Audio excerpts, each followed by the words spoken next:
Hello, I'm Paul Perrello, and welcome to the Philly Factor. Philadelphia's relationship, and in some cases fascination, with the underground is as old as the city itself. It dates back to when the Quaker settlers resided in caves along the Delaware River more than 300 years ago. As time marched on, the city became a national and world leader in the delivery of water, gas, steam, and electricity. And during the industrial age, Philadelphia sprouted up to the modern city that it is today. But perhaps it left behind an infrastructure that is buried beneath the surface, and in some cases, many cases, that infrastructure is crumbling even as we speak.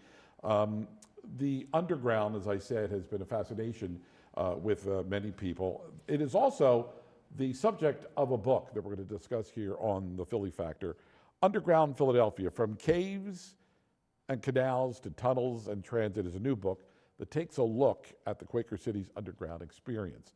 The authors of this book join us here on the Philly Factor.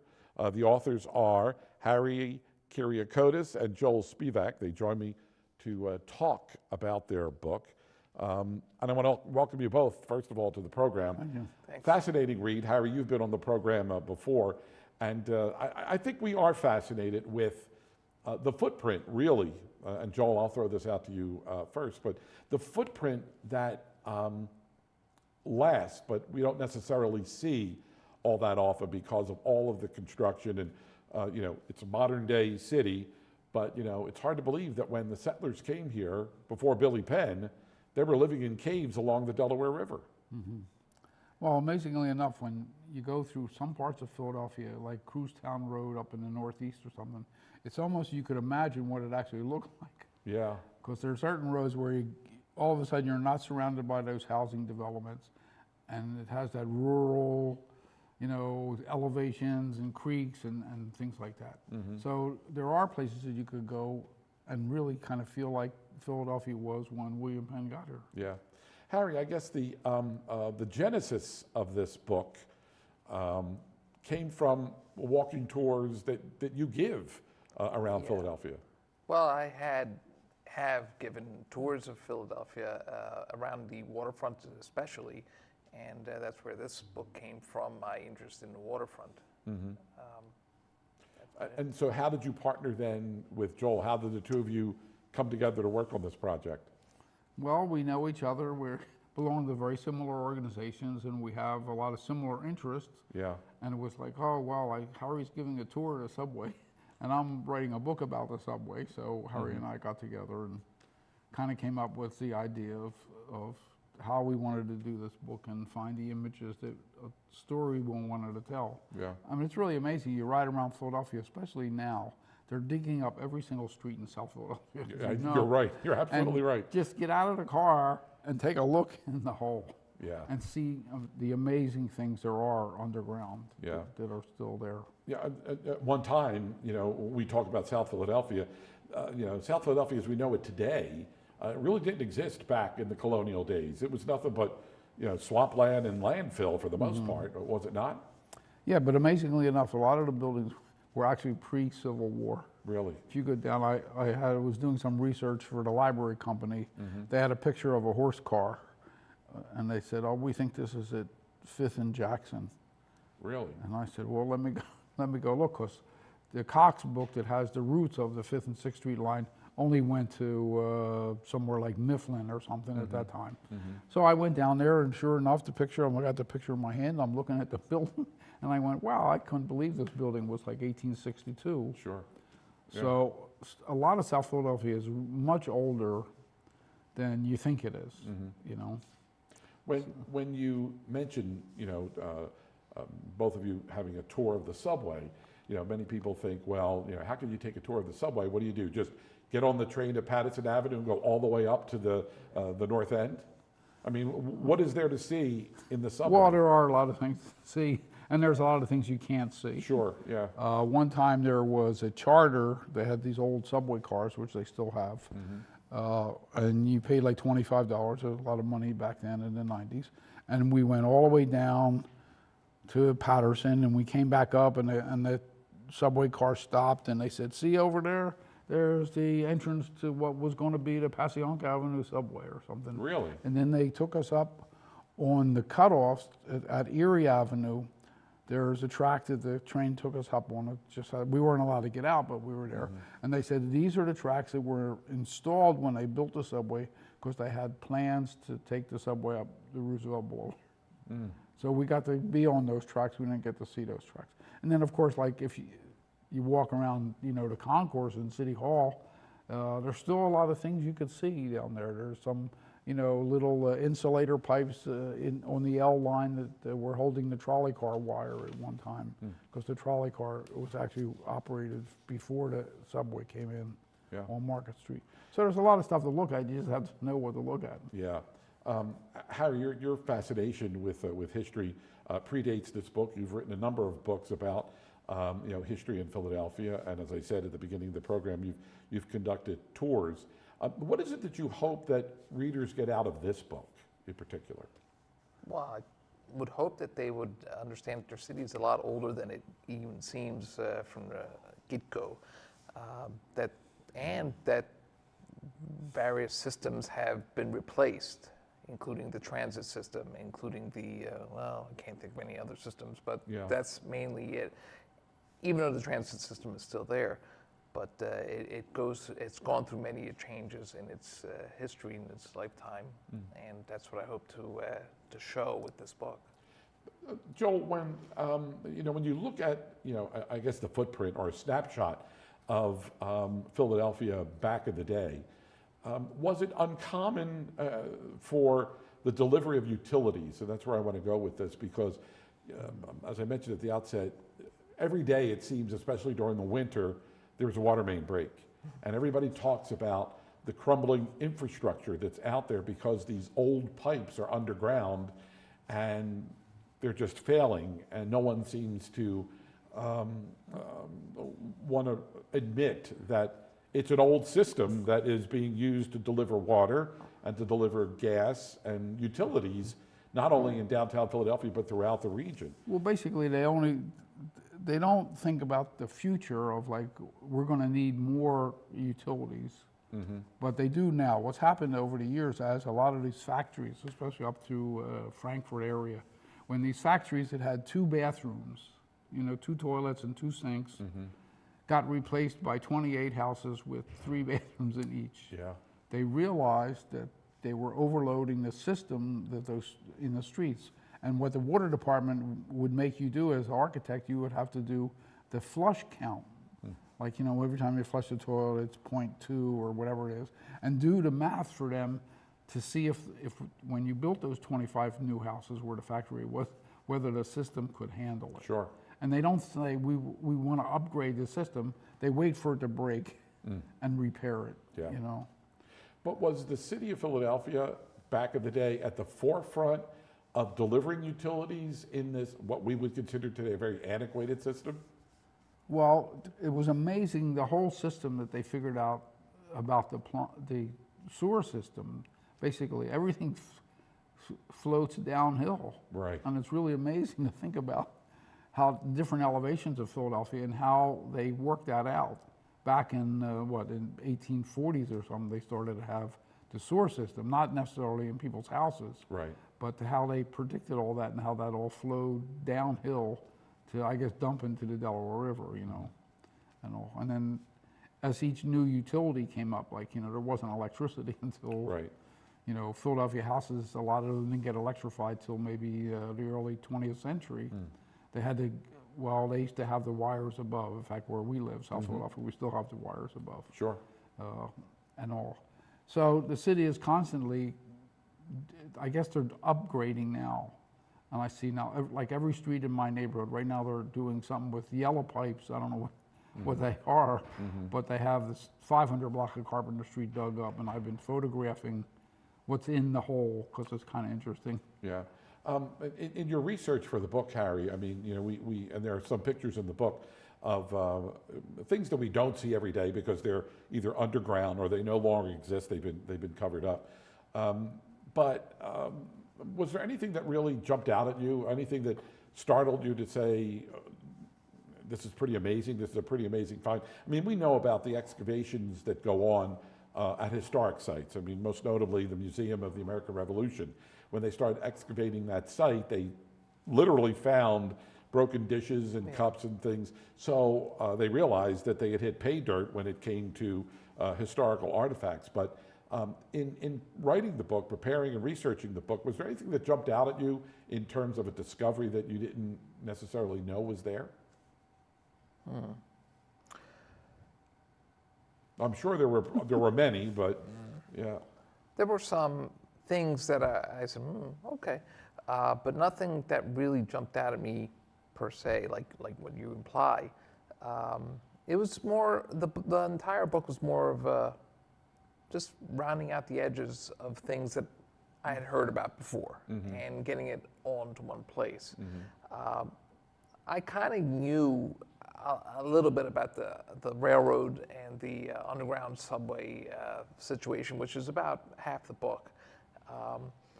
And the other parts of the book dealing with the caves and where people used to live 300 years ago. Well, I had written about that in a previous book, so I kind of copied that and took it over and refined it a little bit. And so the answer to your question is no. Yeah, that's fair enough. You mentioned the caves, and one thing I want to talk about are the caves that were on Delaware Avenue, because when you drive Delaware Avenue, I just learned right before we went on the air here that Delaware Avenue, Columbus Boulevard, however you want to look at it or however you want to call it, people in South Philly still refer to it as Delaware Avenue. The rest of the city. Well, it's only Columbus Boulevard for like 8 blocks. Exactly. That's why we still call it, things are hard to die by in South Philadelphia, but Columbus Boulevard, Delaware Avenue, whatever you want to call it. It's hard to believe that there were caves there, but you told me that Delaware Avenue, Columbus Boulevard is all landfill. Yeah.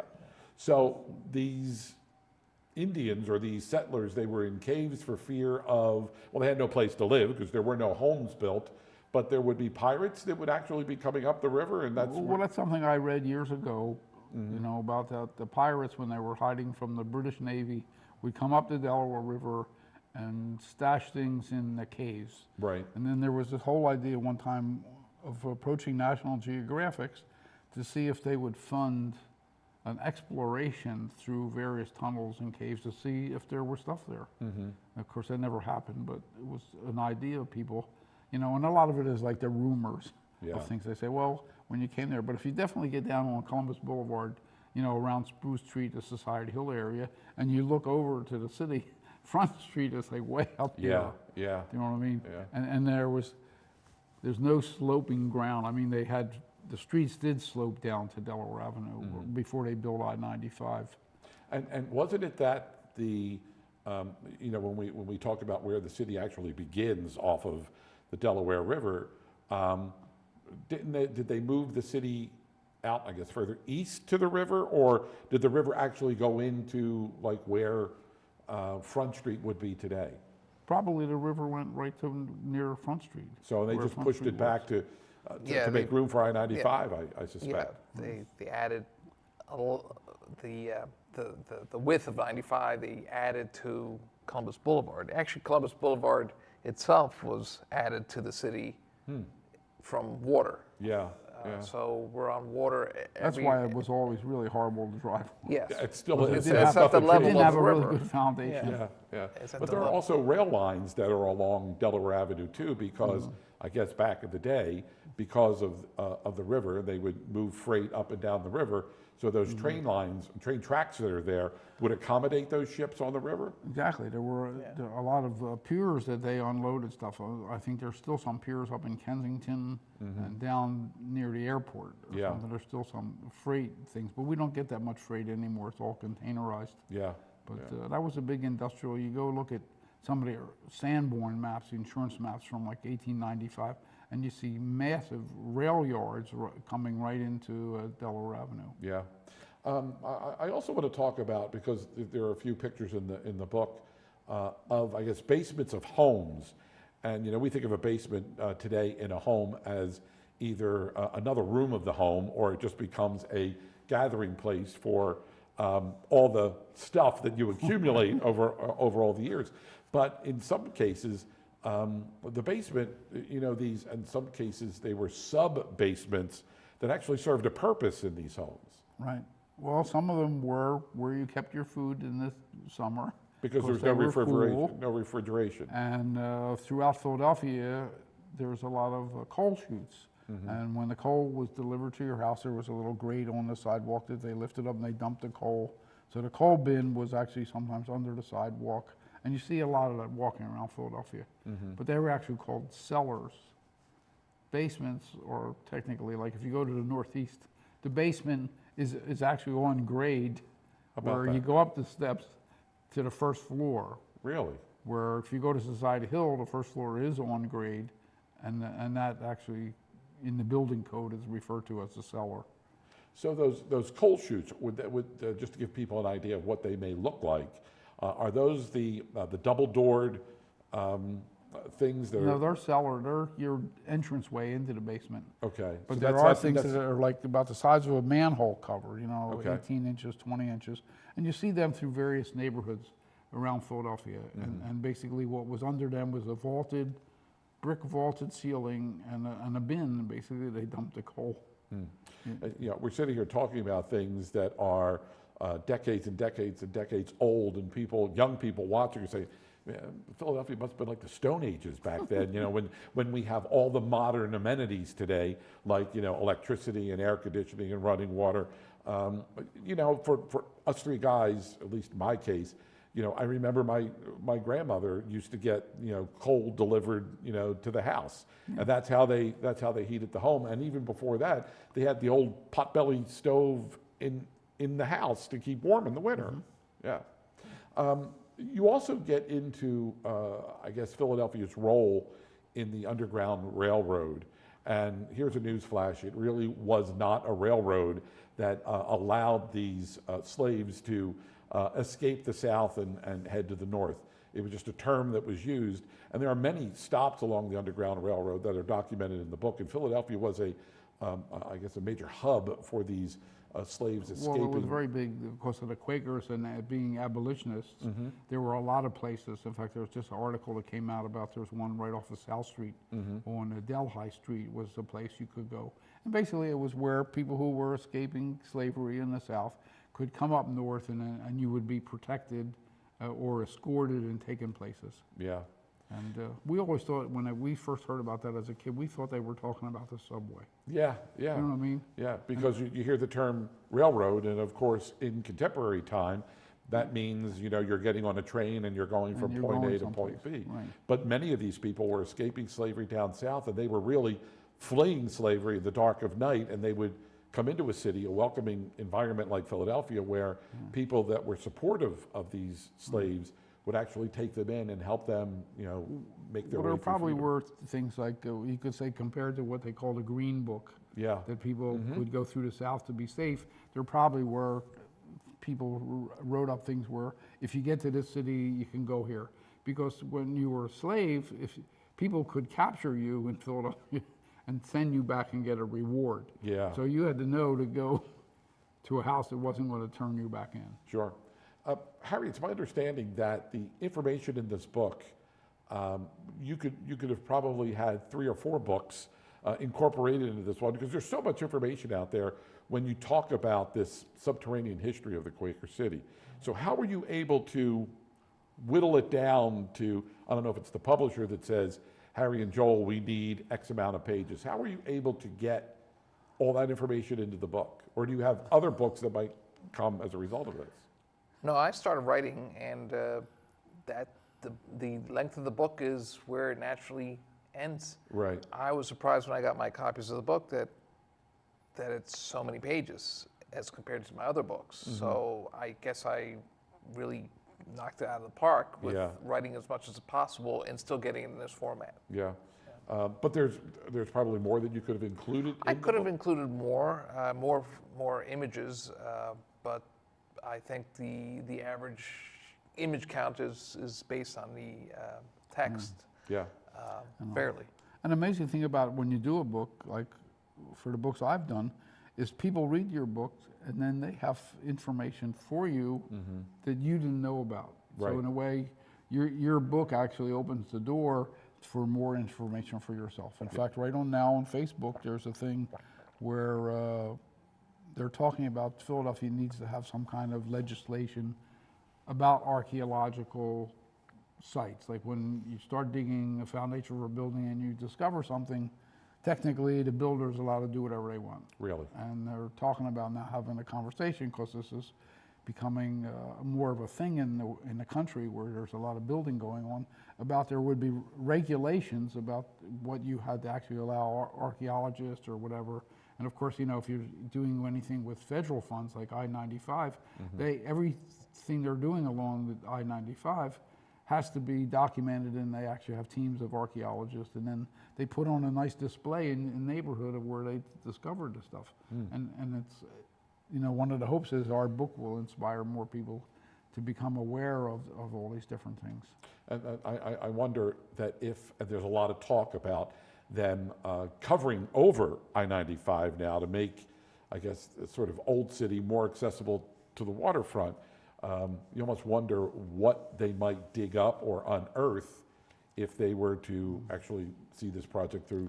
We're talking like decades for this project to be completed. Right. Well, I think the project that they're talking about is actually decking over the area that's underground. Right.